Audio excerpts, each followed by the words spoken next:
Hello students. నాకు తెలుసు మీలో చాలా మంది బోర్డ్ ఎగ్జామ్స్ దగ్గరకొచ్చేసరికి కొంతమంది ఎక్సైట్‌మెంట్‌తో ఉండుంటారు. అండ్ కొంతమంది భయపడుతూ ఉంటుంటారు. బట్ నేను మాత్రం ఇక్కడ మిమ్మల్ని ఇంకా భయపెట్టడానికైతే రాలేదు. ఒక చిన్న విషయాన్ని రిమైండ్ చేయడానికి వచ్చాను. That class 10 is not just another exam. ఇది మీ ఫౌండేషన్. ఇది మనం 10థ్‌లో ఇచ్చాం ఎగ్జామ్, 9థ్‌లో ఇచ్చాం, 8థ్‌లో ఇచ్చాం. అలాగే రేపు పొద్దున ఫ్యూచర్‌లో 11థ్‌లో, 12థ్‌లో కూడా ఇస్తాం.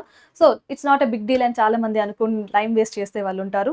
వాళ్ళందరికీ మళ్ళీ చెప్తున్నాను. Class 10 is not just another exam నాన్న. ఇది మీ ఫౌండేషన్. సో, దీని ఇంపార్టెన్స్ ఏంటి అనంటే, మీరు 10థ్ తర్వాత నెక్స్ట్ స్టెప్పే ఏం చేయాలో అనేది డిసైడ్ చేసేంత పవర్ దీనికుంది.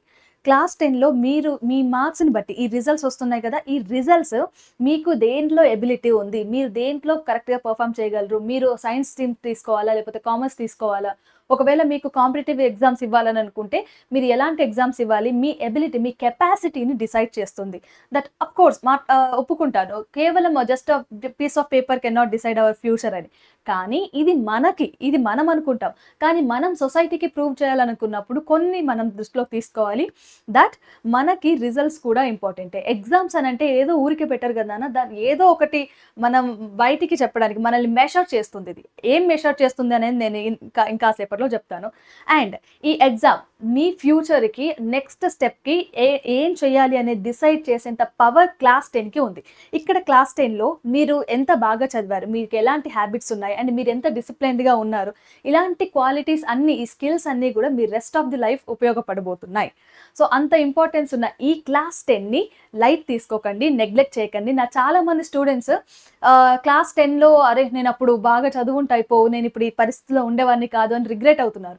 సో, నా స్టూడెంట్స్ ఎవరు, ఇకపైన నా స్టూడెంట్స్ ఎవరు ఇలా ఫీల్ అవ్వద్దు అని వీడియో చేస్తున్నాను. And this is Gayatri Patel, your master teacher for physics నాన్న. అండ్ సక్సెస్ ఫార్ములా అనంటే ఇక్కడ ప్రతి స్టూడెంట్‌కి ఒక సక్సెస్ ఫార్ములా అంటే రాకెట్ సైన్స్ నాకెవరు చెప్పలేదు, లేకపోతే నాకు తెలుసుంటే ఇంత బాగా పెర్ఫార్మ్ చేసేవాడిని అని చాలామంది అనుకుంటారు. నిజానికి సక్సెస్ ఫార్ములా ఏంటో తెలుసా? సింపుల్‌గా మనకు తెలిసిన విషయాలనే రిపీటెడ్‌గా చేయడం, కన్సిస్టెంట్‌గా ఉండడం మాత్రమే సక్సెస్ ఫార్ములా. సో, ఫస్ట్ ఏంటి, మనకి 10థ్ క్లాస్‌లో మనం అనుకున్నది సాధించాలనంటే first follow time table. Time table అనంటే మీకు ఎవరో వచ్చి ఇవ్వాలి, లేకపోతే గవర్నమెంటో, టీచర్సో, లేకపోతే మీ పేరెంట్సో, లేకపోతే ఇలా మేము ఆన్‌లైన్ నుండో ఎక్కడి నుంచో మీకు కావాల్సిన టైమ్ టేబుల్ రాదు. ఓకే. మీకు ఎంత టైం ఉంది, డేలో మీరు ఎంత టైం స్పెండ్ చేస్తున్నారు, ఎగ్జామ్‌కి ఇంకా ఎంత టైం ఉంది, మీరు ఎన్ని చాప్టర్స్‌ని ఇంకా చదవలేదు, ఇలాంటి ఫ్యాక్టర్స్ అన్నిటిని బట్టి మీకు మీరుగా ఒక టైమ్ టేబుల్‌ని క్రియేట్ చేసుకోవచ్చు. లేదు నేను చేసుకోలేను అనుకుంటే nowadays everyone becomes smart.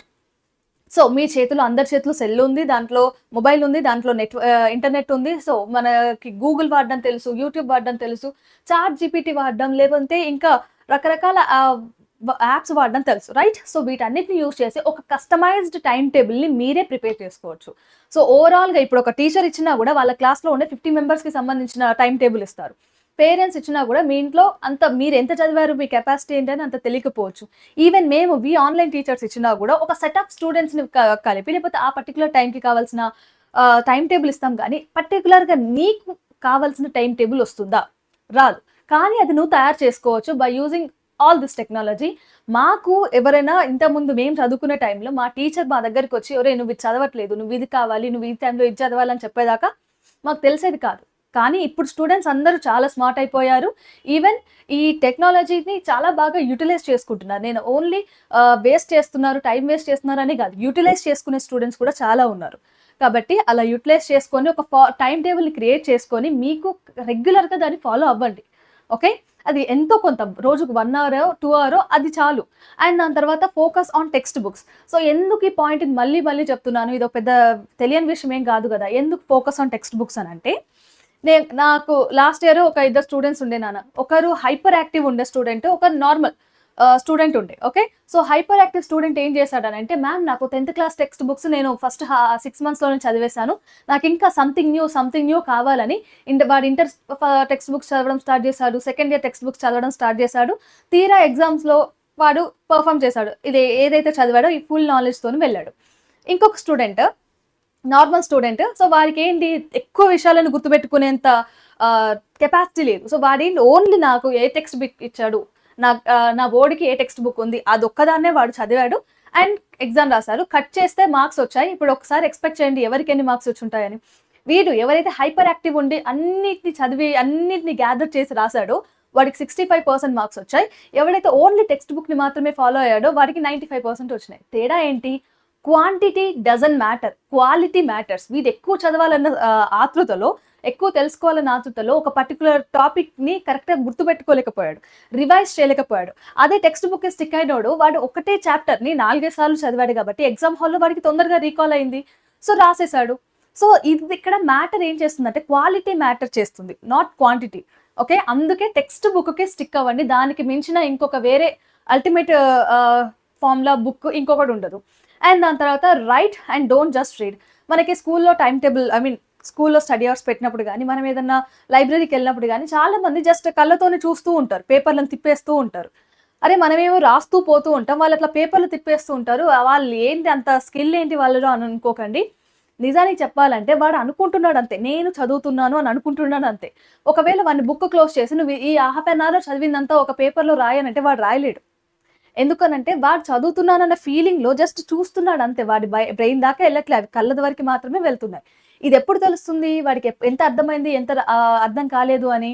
వాడు ఎప్పుడైతే పేపర్ పెన్ తీసుకొని రాయడం స్టార్ట్ చేస్తాడో అప్పుడు మాత్రమే తెలుస్తుంది. ఓకే, సో అందుకే మీరు ఏదైనా చదివేటప్పుడు ఓన్లీ కేవలం చదువుతూ పోకండి. ఒక అరగంట చదివిన తర్వాత ఒక పెన్ను పేపర్ తీసుకొని రాయండి, లేదంటే ఎవరికైనా చెప్పండి. ఓకే, సో ఇలాంటి వాళ్ళ వల్ల మీకు మీరుగా ఎఫర్ట్స్ పెడతారు అండ్ గుర్తుంటాయి అవి. దాని తర్వాత టేక్ మాక్ టెస్ట్లు. సో మాక్ టెస్ట్లు చేయమన్నాం కదా అని సిలబస్ అంతా కంప్లీట్ అయ్యాకే మాక్ టెస్ట్లు రాయాలి, లేదంటే టెస్ట్ తీసుకోవాలంటే నేను ఖచ్చితంగా రివిజన్ అయిన తర్వాతే రాయాలి, ఇలాంటి అపోహలు వద్దు. సో మాక్ టెస్ట్లు రాయండి అని అనడానికి అర్థం ఏంటంటే మీకు ఒక చాప్టర్ని ఎలా ప్రజెంట్ చేయగలుగుతున్నారు ఎగ్జామ్లో, ఒక చాప్టర్కి సంబంధించిన క్వశ్చన్స్ని ఎలా రాస్తున్నారు అనేదే. సో ఇప్పుడు మొత్తం సిలబస్ అంతా అయిపోయినాక మాక్ టెస్ట్ ఇవ్వాలంటే అవసరం లేదు. మాక్ టెస్ట్లు మనకి రకరకాలుగా ఉంటాయి. చాప్టర్ వైజ్ టెస్ట్లు ఇవ్వచ్చు, అండ్ అలాగే 50% సిలబస్కి సంబంధించిన టెస్ట్ ఇవ్వచ్చు, ఆర్ ఎల్స్ 70% సిలబస్, 100% సిలబస్, ఇలా మెల్లిమెల్లిగా లెవెల్ పెంచుకుంటూ పోండి. అప్పుడు ఏమర్థమవుతుంది మీకు ఏ సబ్జెక్ట్లో అంటే ఏ సబ్జెక్ట్ వైజ్గా ఓకే చాప్టర్లో ఏ చాప్టర్లో ఎక్కువ మార్క్స్ వస్తుంది, ఎక్కడ ల్యాగ్ అవుతున్నారు అనేది ఇది మీకు తెలుస్తుంది. సో ఎవరో వచ్చి మీ టీచరే వచ్చి మిమ్మల్ని అనలైజ్ చేసి మార్క్స్ ఇవ్వాల్సిన పని లేదు, మిమ్మల్ని మీరు కూడా అనలైజ్ చేసుకోవచ్చు బై దిస్ మెథడ్. కాకపోతే అవి రెగ్యులర్గా ఇవ్వాలి. మాక్ టెస్ట్లు నేను ఎప్పుడో 2 నెలల క్రితం ఒక టెస్ట్ ఇచ్చాను, ఇప్పుడు ఒక టెస్ట్ ఇస్తాను అంటే నడవదు. మీరు ఎవ్రీ చాప్టర్ తర్వాత లేదంటే ఎంతో కొంత పీరియడ్ సిలబస్ కంప్లీట్ చేసిన తర్వాత రెగ్యులర్ టెస్ట్లు ఇవ్వాలి.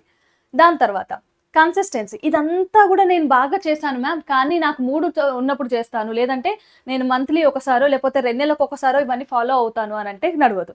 ఇవన్నీ ఎంత ప్రాపర్గా ప్లాన్ చేసుకున్నా కన్సిస్టెన్సీ లేకపోతే రావు, మీరు అనుకున్న మార్క్స్ స్కోర్ రాదు. ఓకే, సో కన్సిస్టెన్సీ కూడా చాలా ఇంపార్టెంట్. అండ్ ఇంత బాగా ప్రిపేర్ అయినా కూడా కొంతమంది స్టూడెంట్స్లలో ఏముంటుందంటే I'm not a topper and I can not do this అని వాళ్ళే అనుకుని డిమోటివేట్ అయిపోతుంటారు. సో దీనికి ఒక బెస్ట్ ఆన్సర్ నేనేమి ఇవ్వగలనంటున్నానా, నేను టాపర్ని కాదు, నేను ఇది చెయ్యలేను అని నువ్వు ఎలా డిసైడ్ అవుతావు? నీకు ఎవరైనా చెప్పారా? లేకపోతే నువ్వు ఇది అని నీ పేరెంట్స్ నీ టీచర్స్ చెప్తే అది నమ్మొద్దు. నువ్వేంటి అనేది నీకు తెలుసు, రైట్? దాన్నే ఫాలో అవ్వు. అండ్ అలాగే నువ్వు ఎగ్జామ్స్ రాసినప్పుడు నువ్వెంత టాపర్ నువ్వెంత స్మార్ట్ అనేది ఎవరు డిసైడ్ చేయరు. సో అక్కడ కేవలం ఎగ్జామ్ అనేది హౌ స్మార్ట్ ఆర్ యూ అనే కాకుండా నువ్వెంత హార్డ్ వర్క్ చేసావు, నువ్వెంత ప్రిపేర్ అయ్యావు అనే విషయాలను కూడా ఇది నోటీస్ చేస్తుంది ఎగ్జామ్ అనేది. లేదు ఇదంతా కూడా నేను అబద్ధం, ఇది నేను కాదు అని నేను ప్రూవ్ చేయాలంటే ఏం చేయాలి అని అంటే ఒకటే ఒక మంత్ర. ఏంటి? Start early. ఈరోజు చేస్తావా, ఇప్పుడే చేస్తావా, చేసే. ఎంత ఒక 4 లైన్లు చదువుతావా, ఒక 2 లైన్లు చదువుతావా, లేకపోతే ఒక డయాగ్రామ్ డ్రా చేస్తావా, ఇప్పుడే స్టార్ట్ చేయి. ఎంత సీరియస్గా వీలైతే అంత సీరియస్గా చదవడం స్టార్ట్ చేయి. ఈ 3 చేస్తే చాలు, the next step is success, అంతే. సో దీనికోసం పెద్ద థియరీస్ లేకపోతే పెద్ద అడ్వైజెస్ ఎవరు ఇవ్వాల్సిన అవసరం లేదు. ఏం చేయాలనుకున్నా ప్రోక్రాస్టినేట్ చేయకుండా ఈ నిమిషానికి ఇప్పుడే చేసేయడం నేర్చుకోండి, రైట్? అండ్ దాని తర్వాత ఇవన్నీ చేసినా కూడా కొంతమంది స్టూడెంట్స్ ఏమంటారంటే, సో నేను సక్సెస్ అవ్వడానికి రీజన్ మాకు గైడెన్స్ సరిగ్గా లేదు, స్కూల్లో టీచర్లు బాగాలేరు, లేకపోతే మా పేరెంట్స్ నన్ను కరెక్ట్గా సపోర్ట్ చేయలేదు, లేకపోతే నేనే అప్పుడు కొంచెం డిస్ట్రాక్షన్లో ఉండే, ఇవన్నీ రకరకాల రీజన్స్ చెప్పి సర్కమ్స్టాన్సెస్ని ఒక బ్లేమ్ చేస్తూ ఉంటారు. బట్ నిజానికి మీ లైఫ్లో ఒక పెద్ద చేంజ్ కావాలి అని అంటే దానికి ఎవరు బాధ్యులో తెలుసానా? ఓకే, సో మీ టీచర్స్ కాదు, మీ పేరెంట్స్ కాదు, it is only you. So you can only change your future. So మీరు మరి పేరెంట్స్ అండ్ టీచర్స్ అసలు వీళ్ళు మ్యాటరే కాదా మ్యామ్ అంటే, ఎస్ అవుతారు. ఎప్పుడు నువ్వు నా ఫ్యూచర్ని చేంజ్ చేస్తాను అన్న ఒక ఫీలింగ్తో ఉండి వీళ్ళ గైడెన్స్ తీసుకున్నప్పుడు మాత్రమే అవుతుంది. వీళ్ళు కేవలం టీచర్స్ కానీ లేకపోతే పేరెంట్స్ కానీ ఎవరైనా గైడెన్స్ మాత్రమే ఇవ్వగలరు. అల్టిమేట్గా ద టోటల్ గేమ్ చేంజర్ ఎవరు అని అంటే that is only you. Okay, so you can only change your future. And guys, నేను మళ్ళీ ఒకసారి రిమైండ్ చేస్తున్నాను దట్ క్లాస్ 10ని లైట్ తీసుకోవద్దు. అండ్ రేపు పొద్దున ఫ్యూచర్లో ఒక 4-5 సంవత్సరాల తర్వాత చూసుకుంటే, వెనక్కి తిరిగి చూసుకుంటే, అబ్బా క్లాస్ 10లో నేను నా 100% ఇచ్చాను, నా బెస్ట్ నేను ఇచ్చాను అన్న ఒక సాటిస్ఫాక్షన్ ఉండాలి, రిగ్రెట్స్ ఉండొద్దు, రైట్? సో ఇట్లా ఉండకుండా ఉండాలి అని అంటే ఇప్పుడు మీరు ఏమనుకోవాలి, yes I can give my 100% no matter what, I'll do my best no matter what అని మీరు అనుకున్నప్పుడు మాత్రమే ఇదంతా అవుతుంది. ఒకవేళ మీరు సేమ్ ఫీలింగ్లో ఉంటే కామెంట్ సెక్షన్లో మెన్షన్ చేయండి that I'll give my best no matter what. Okay, రేపు పొద్దున ఫ్యూచర్లో మీకు సాటిస్ఫాక్షన్ ఉండాలి అని అంటే మీరు ఇప్పటి నుంచే స్టార్ట్ చేస్తే better. And guys, one more time I'm telling you that all the best, your success is waiting for you. And ఇంకా బెస్ట్, మేము ఎప్పుడు మీకు రెగ్యులర్గా టచ్లోనే ఉంటున్నాం. ఎప్పుడు కావాలన్నా అప్పుడు మీకు కావాల్సిన టిప్స్ని, స్ట్రాటజీస్ని ఇస్తూనే ఉన్నాం కాబట్టి try to utilize it. Okay guys, and bye, will meet you in next one more important topic. Okay, so till then keep learning and stay tuned to Vedantu Telugu.